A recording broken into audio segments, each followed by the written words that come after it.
Good morning everyone. We will continue to the chapter Heat and its effect. This is the fourth part of this video. So let's begin our.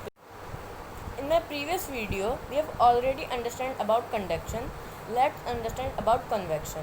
We know that most of the liquid and gases are bad conductor of heat. Therefore, they cannot be heated by conduction. Liquid and gases are heated by another process of heat transfer called convection. What is convection? The process of transfer of heat in a liquid or a gas by the actual movement of the particle of the liquid or gas is called convection. Now, what do you understand by the term convection current in nature? So, in coastal areas, breeze generally blows from the sea to land during the daytime and from the land to sea during the night time. These sea and land breezes are actually convection current. We will understand about sea breeze.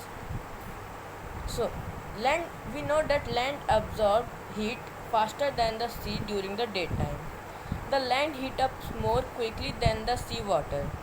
Thus, the air above the land surface being heated expand and rise up. We know that warm air rise up in this process. Also, the warm air from land rises up and the cooler air from the sea surface blow toward the land to take its place.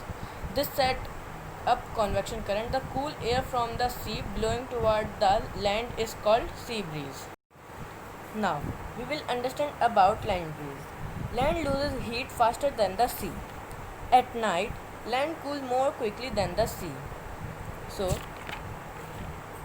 the air above the sea being warmer rises up and the cooler air from the land surface blow toward the sea to take its place. This set up convection current. The cool air from land move toward the sea is called as land breeze. Now, the another process of transfer of heat is radiation. What do you understand by the term radiation?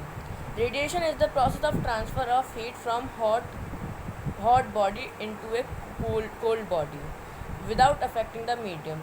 In radiation, there is no need of medium. Thanks for watching my video. Please like, share and subscribe my video.